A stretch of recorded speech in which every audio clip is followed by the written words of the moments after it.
distinguished representative of Spanish universities, Filipino students and guests. It is a great pleasure to welcome you all to our booth, Embassy of Spain, SEPIE in Manila, at the 2020 European Higher Education Fair, organized by the European delegation in the Philippines. This year, due to the unprecedented circumstances that we are enduring due to the pandemic, the fair is being celebrated online, which, on the other hand, has its good aspects.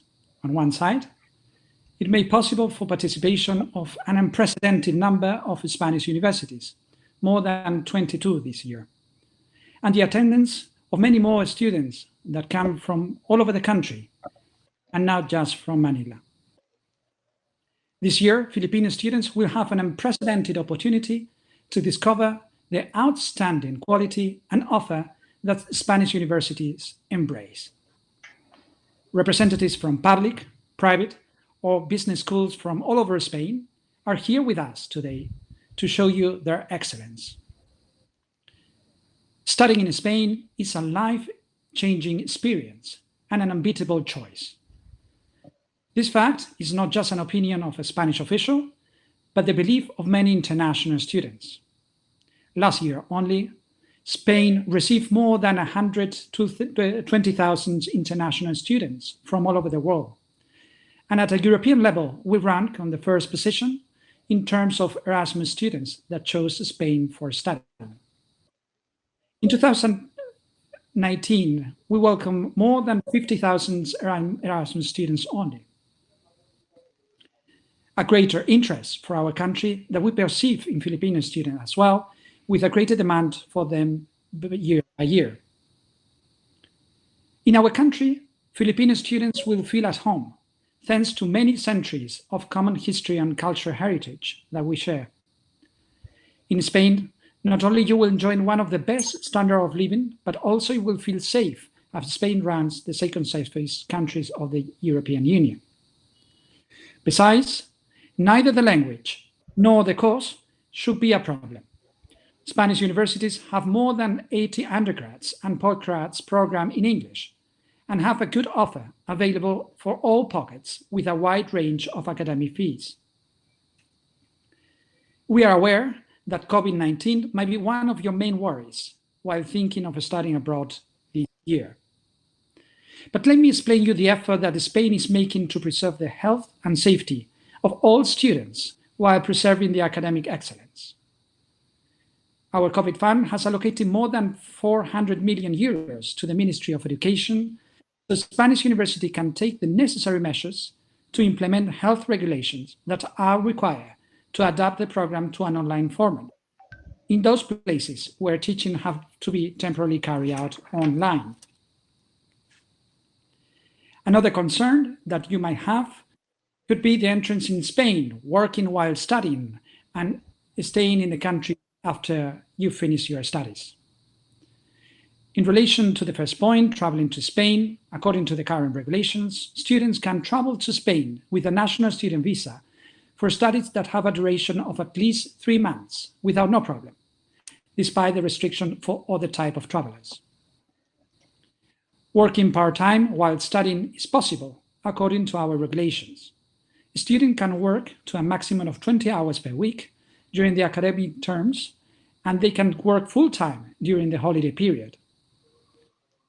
And of course, another great piece of news is that after finishing a postgraduate program, a Filipino student can legally stay in Spain for another year to find a job, if they wish to do so. And all that without the need of traveling back to the Philippines, again to apply for a work permit visa at a consulate.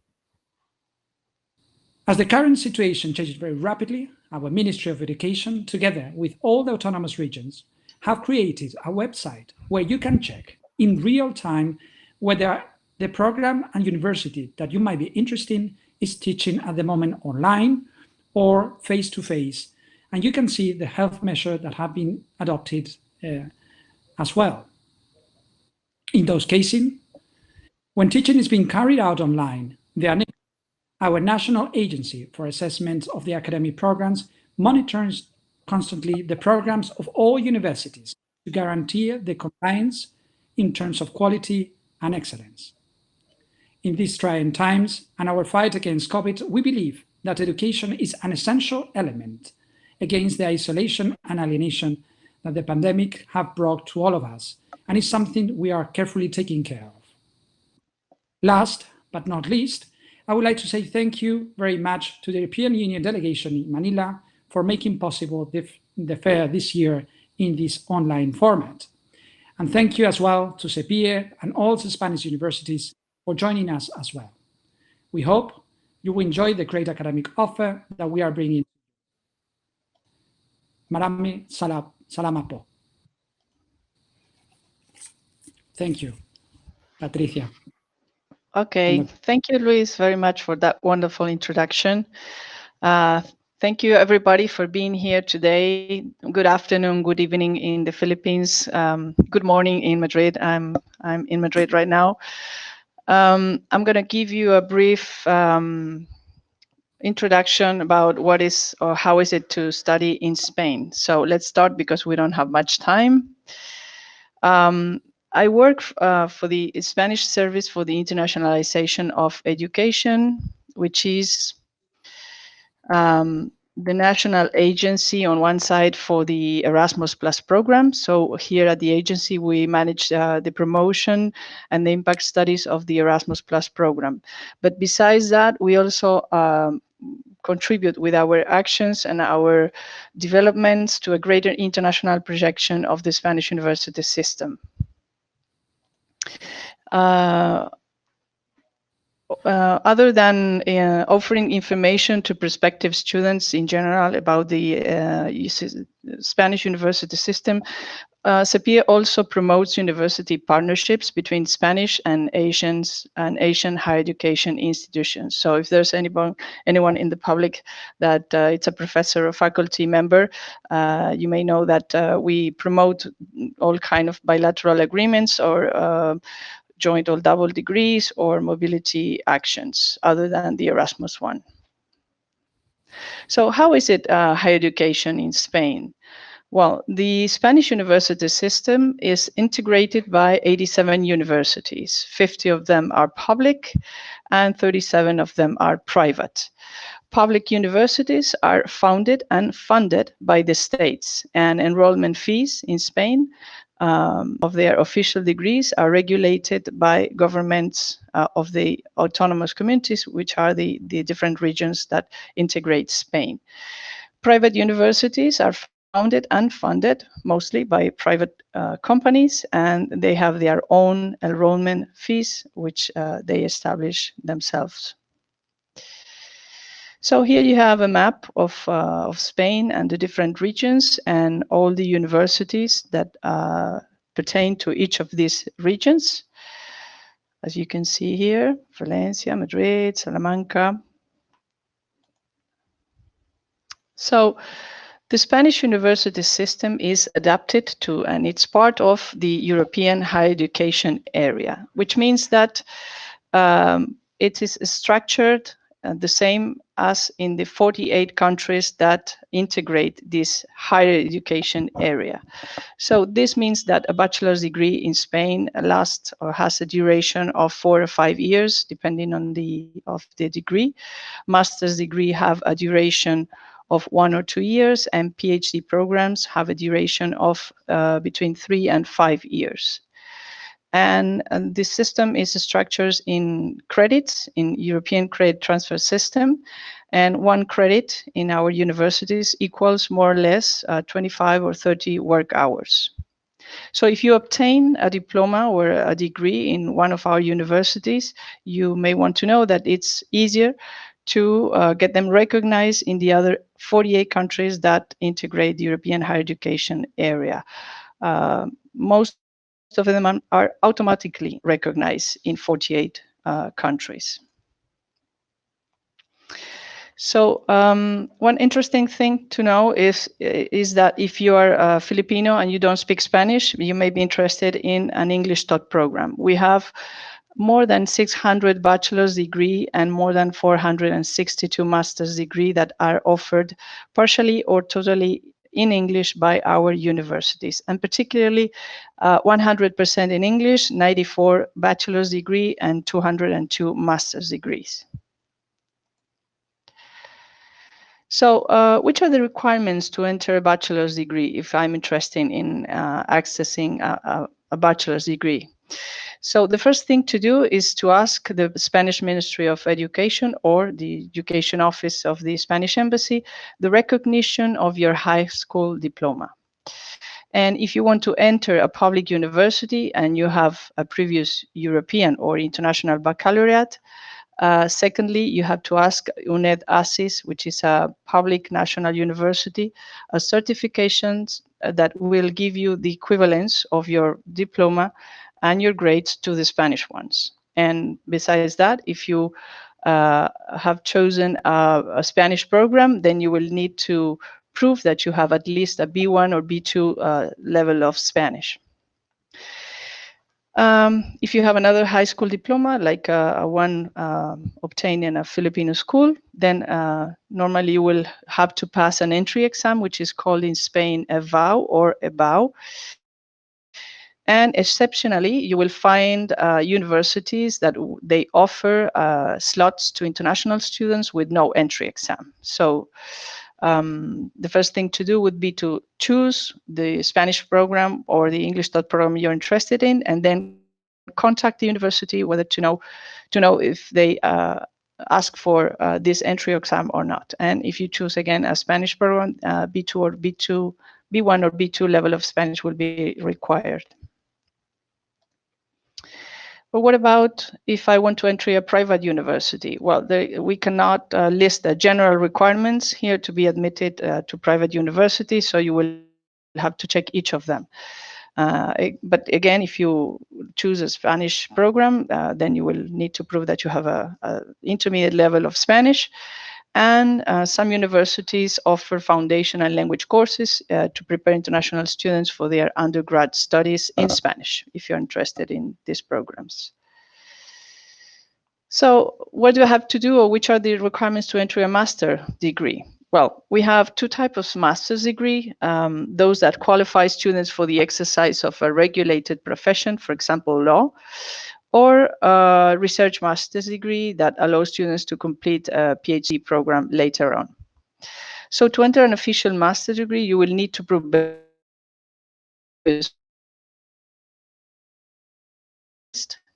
your academic record and B2 level of Spanish, which is not required if records of the you choose an English program. How about entering a PhD program with these charges?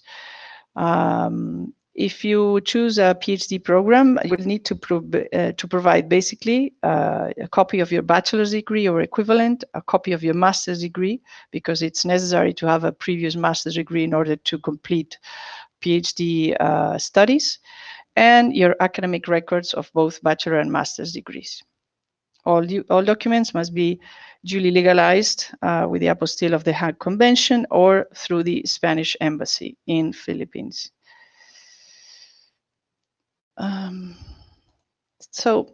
Okay, I made up my mind about studying in Spain, but how much does it cost to study in Spain? Okay, here you have basic rates.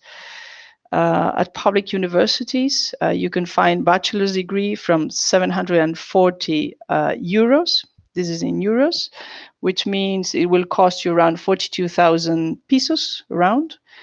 Or if you choose a master's degree at a public university, you will find master's degree with academic fees from 800 euros, which are more or less 45,000 pesos, or PhD academic fees that range from 60 euros to 400 euros, which are 60 euro equals more or less 3,400 pieces a year, per year.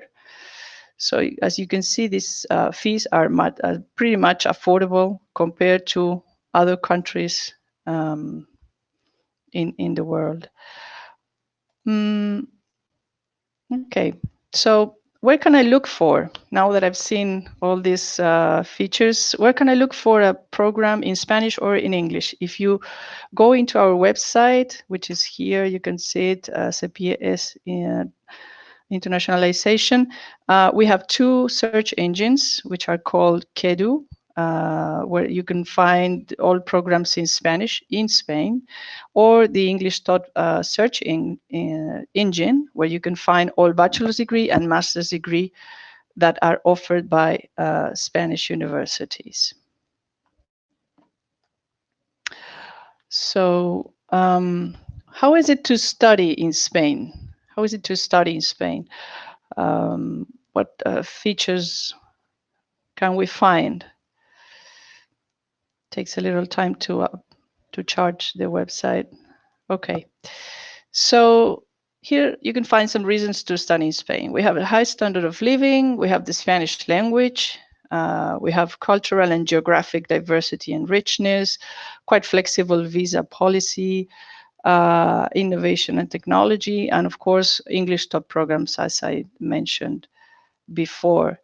But you see how, like Luis mentioned before, last year, more than not last year, but in 2017, in these figures, you can see more than 100 and almost 10,000 international students chose us as their study destination. And last year, this figure went up to 120,000 students that came to Spain to pursue their studies. So more reasons to choose Spain as a study destination would be that we are number 3 worldwide and number 2 in Europe, with a major number of sites declared as World Heritage Sites. So if you come as a student, you may also want to go to visit these places as a tourist, and you will see this richness, cultural and historical richness I mentioned before. Moreover, further reasons to choose Spain as your study destination would be, if the website charges and allow us, that in 2019, Spain received more than 83 million tourists. We have a population of 46 million people, so we received almost double of our people in number of tourists. We are also the second country in the world and in number of hotel beds, or the third country in the world in tourist arrivals and in revenues.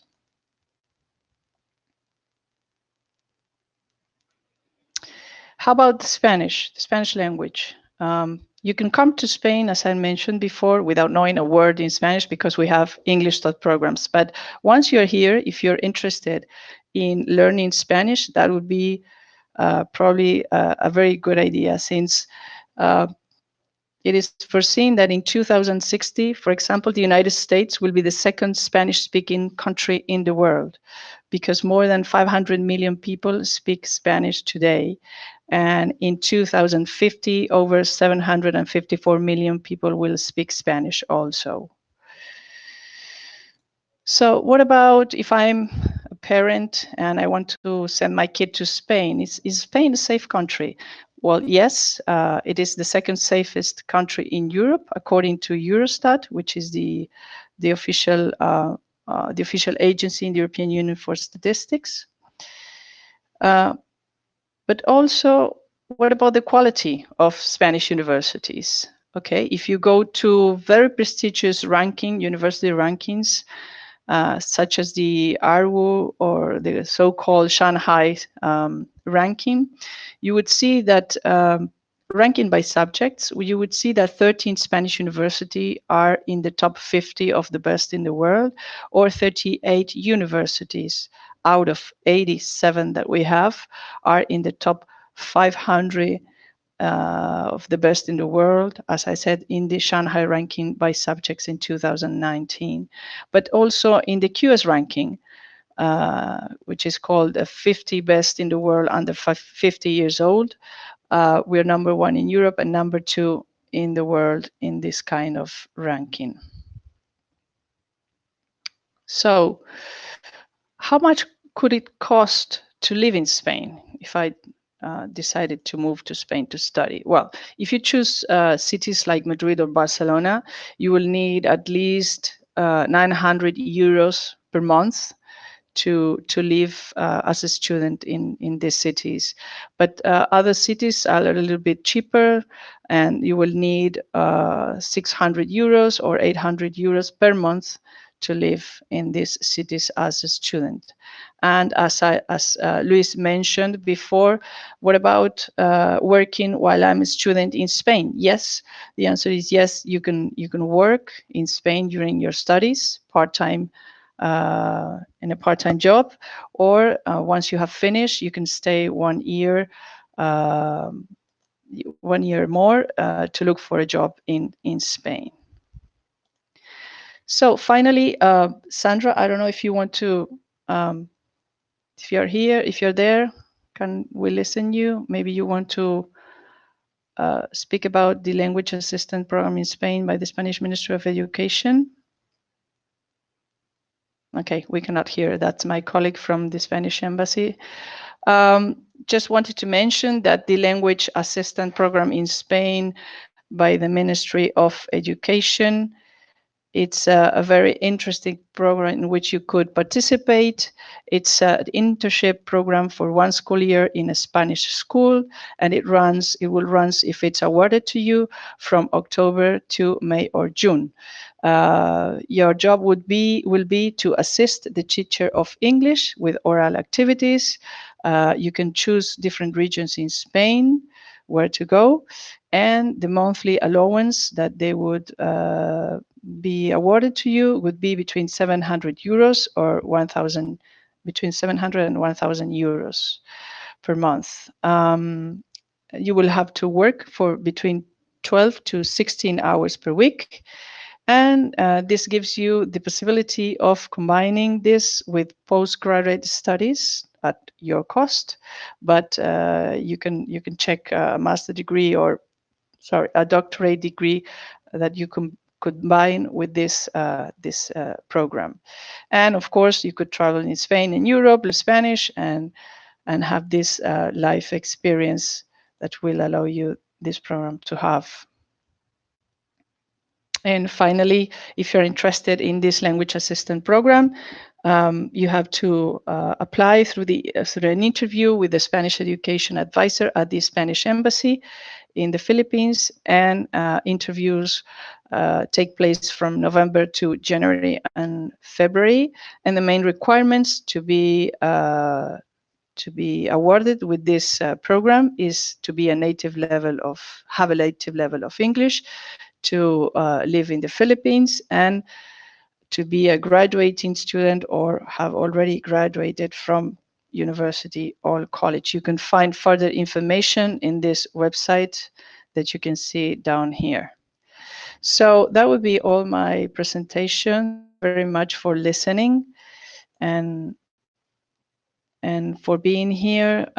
Here are our contact details. Should you have any further need any further information or have any doubts, you can contact us here so we can clarify all those doubts. And now I would be very glad also to answer on the chat, or I don't know if live, any doubts or questions you may have. Thank you very much. Maybe we can read some of the questions that have been made, and maybe you can answer some of them. Joanna Rodriguez, that is following us, is asking if there is an age limit for the language assistant programs. We don't know, but maybe Sandra, who is, I think she's connected also, who is the person responsible for that program, can answer that question. Or let me offer Joanna a website or the email address of the education office at the embassy, which is Yes. We have a search here at SEPIE. We do not offer scholarships, but we have a database or a search engine in our website for with a lot of scholarships from different entities and different yes, entity, nationals or internationals. Yes, here I've got the email address of the education office would be asesoria.filipinas in Spanish at educacion.gov.es. I think we better write it somewhere in the chat. I'll put it later so you can check in the public chat, okay? I was saying that Nikki Blanco is asking about the documents. He says, do all universities accept the apostille, la apostilla? Some universities seem to be asking for a homologación de títulos. Maybe we can clarify a little bit on that. No? Those are different. Yes, those are different procedures. The legalization with the apostilla means to put a stamp on the documents, so nobody can doubt about the authenticity of the diploma itself. Okay, it's just to put a stamp on the documents. The recognition or homologación it's a procedure that consists on sending your documents to the Spanish Ministry of Education. You can do it sending them directly to Spain, or you can do it through the education office in Manila. Then the homologation, as I say, or the recognition of your Filipino diploma means to ask the Spanish Ministry of Education for the equivalent to the corresponding Spanish diploma of your diploma. So there are different procedures. I hope I explained it okay. Yeah, you made it clear. Good, Patricia. Dennis is asking, are there any universities in Spain that offer full scholarships? That means the tuition fees more or less 100% paid for? Yes, there are some public, I know there are some public universities that offer not only tuition fees for free if they grant you a scholarship, but also they give you an aid, a monthly allowance to live in the city where the university is. I think I can address again to our website where we have a search engine for all these kinds of scholarships. What's the limit of hours for people working while studying? What's the ease of getting a job there? Yeah, the number of hours while you are studying. Yes. Okay. Yes. While you're studying, that means between October and May or June, which runs the academic year in Spain from October to mid-May or June, you can only work up to 20 hours a week. In summer, when we do not have classes or in holidays, you can work full-time. And it is necessary to ask for a special authorization other than the student visa in order to be able to work. Not the student visa itself allows you in Spain to work. You have to ask for a special authorization to the Ministry of Employment. And it takes a little bit, but it usually works, yeah. Here we have another question of Joanna and a colleague of hers that was asking in the same direction. Do you have a portal website where we can have a list of all public universities? I can write it down in the public chat at the end of this this presentation. Okay, Patricia, I will say that the time is off. So if I may, just to say thank you very much once again. Okay. To the European Union delegation as well, to SEPIE. Patricia, thank you very much for your presentation and for the very insightful comments. And thank all you the Filipino students, you know, that might be interested in studying in Spain, you know, and we will be very glad, and all the universities that are taking part in the fair, to answer your questions and your doubts, and think about it. Please don't hesitate, because it's a great life experience, as we say, to study in Spain. And so now if we have the opportunity in the social networking that our colleagues were referring to, maybe we can chat and comment a little bit more on that. Thank you very much for your interest and for your presence here with us today. Thank you. Gracias, Patricia. Thank you, Luis. Thank you.